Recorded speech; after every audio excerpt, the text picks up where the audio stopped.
欢迎来到新兴消息频道，请订阅频道，所以大家不要错过当天最热门的新闻。我们今天的时事通讯包括以下内容：赵丽颖、冯绍峰同天官宣好消息，评论区待遇不同，两人复婚恐无望。赵丽颖和冯绍峰这两个人也很有意思，在他们官宣领证之前，就有人发觉颖宝怀孕了。结果他给大家来了个劈叉，否认了怀孕一事。没多久，他就自己官宣了这个消息。尽管在知否中他们两人的角色很般配，可现实生活中大家都觉得两人不合适。从官宣的那天起，就有人劝他们要想清楚，可孩子都有了，不可能直接离婚。大家亲眼看着他们宣布领证生娃，还以为两人要踏实过日子。结果18年10月宣布结婚的他们，在2021年4月就和平离婚了，也就是这段婚姻只维持了不到3年的时间，想想就觉得很讽刺。离婚后除了孩子的问题，他们基本上没有任何来往，哪怕接孩子两个人也不会碰面。可细心的人却发现，他们竟然在同一天，也就是12月12日这一天时，不约而同地官宣了好消息，把昔日的 CP 粉乐坏了。大家还以为等来的是复婚的消息，哪怕两个人约着出去叙旧也行，结果都不是。这个好消息是关于工作。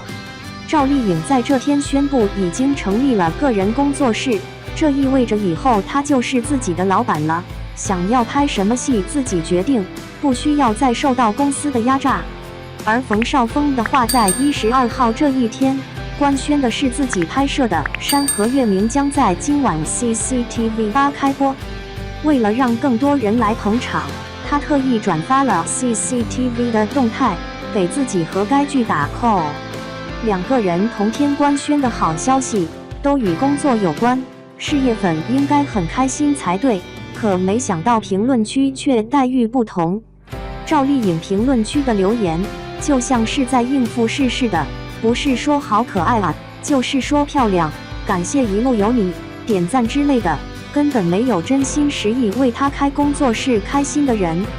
要知道，有签约公司的艺人，不可能随随便便开工作室。赵丽颖办到了，粉丝应该掏心掏肺的来支持，怎么会说出这么多肤浅应付的话，真让颖宝寒心。相反，冯绍峰这边的评论区就好多了，大家知道他在此剧中扮演的角色名朱棣，纷纷留言又可以看朱棣，还说啥时候能把完整版播出来就好了，并有人还允诺一定准时收看，不会辜负了冯绍峰等。这才是真正的事业粉，每一条留言都与明星发的动态有关，不是为了评论而评论。明明都是关于工作方面的好消息，可两个人的评论区留言却差别这么大，也能看得出来大家对于赵丽颖和冯绍峰的态度了。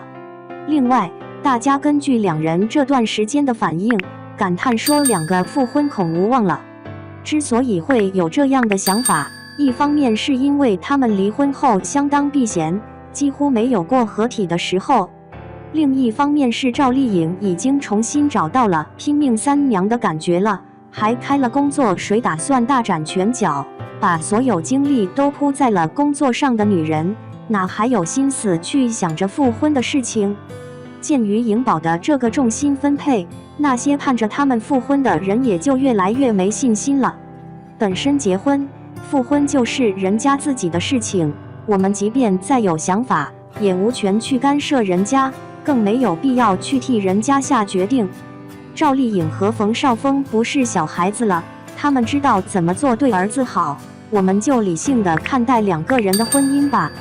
不知道当个人听到两人同天官宣好消息时，心里是咋想的？35岁赵丽颖脱离滤镜皱纹明显，网友一看就不是整容脸。我们在看一些电视剧、影视剧的时候，会发现很多明星的滤镜是非常严重的，皮肤看上去特别的白皙，没有一点点皱纹，虽然看上去特别好看，但是也给人一种比较假的感觉。不管是哪个年龄阶段的人，在抽烟的时候，特别是一些女明星，经常会发现磨皮是特别厉害的，甚至有时候感觉五官都不是很清晰。有些人经过整容之后，面部会出现各种各样的变化，也许是怕没有滤镜的时候特别明显，所以才需要滤镜的加持。但是有些人选择不整容不打针，在电视剧中敢保持自己的本色，也深受人们的喜欢。35岁赵丽颖脱离滤镜，皱纹明显，网友一看就不是整容脸。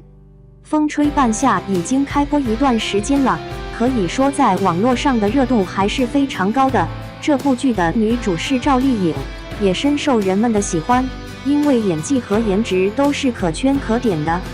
这部电视剧主要背景是90年代，在政府扶持的情况下，商业发展是非常迅速的，而女主主要是抓住了大时代的浪潮，在毕业之后开创了属于自己的小公司，虽然规模不是很大，但是也有一定成绩。赵丽颖的人设是非常清楚的，她得到的消息从北边拉康铁回来卖，就会赚到很多的钱。她为了想要15000多的份额，在酒桌上可以说是非常豪放的，硬着头皮喝白酒。虽然看上去非常简单，但是观众立马就意识到女主是不简单的。赵丽颖的表现是非常好的，她可以将自身融入到这样的角色当中。之前她出演的一些电视剧可以说各种各样的都有，每一种都会给人一种新的惊喜。而且许半夏身上的这种闯劲儿也比被她演绎出来了。很多人都说赵静演什么像什么，在这部剧里很大程度上肯定了她的演技。我们知道很多剧中都是流行美颜滤镜的，但是她却脱离了通过自己真实的面目出镜，看上去特别写实。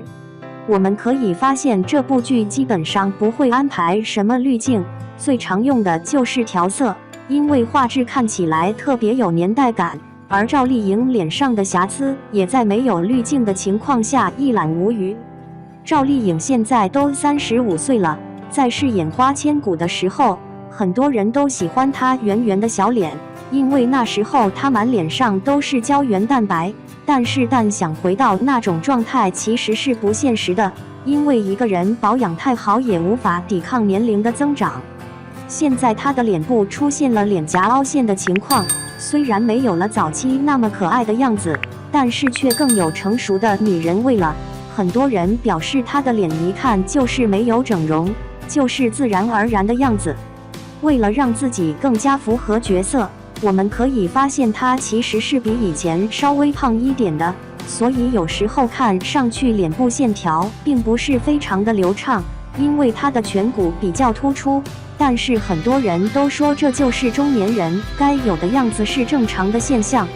其实对于女性来说，最能够凸显年龄的就是个人的眼睛。以前的时候她经常被说眼窝凹陷是比较严重的，在这部新剧里她得到了一定的改善，但是眼袋看上去还是比较明显的。但是正常35岁的女性不应该就这样吗？通过赵丽颖的侧面，我们发现她的鼻子还是非常立体的，虽然面部的平整度和以前是没法相比的，但是没有滤镜的修饰这种缺陷，因为会发现的比较多，娱乐圈中有这样勇气的恐怕不多吧。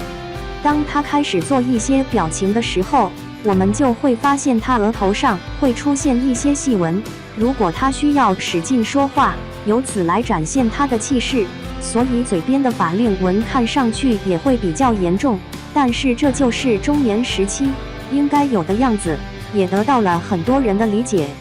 赵丽颖在大笑的时候，眼角也会出现鱼尾纹，脸上看上去也是有点崩的，颈纹有时候也会明显的看出来，让我们看到了她最为真实的一面。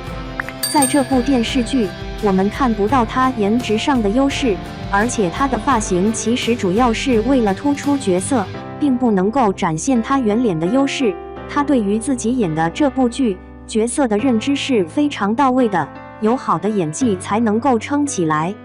这里出现的这种面部状态，对于中年女性来说是非常正常的，如果出现了滤镜，反而让人感觉特别假，特别出戏。现在很多女演员在拍摄电视剧的时候，基本上把自己的心事都放在了脸上，但是对于演员来说，最重要的还是把戏演好。如果滤镜太过厚重，就会看上去不真实，就像看动漫一样。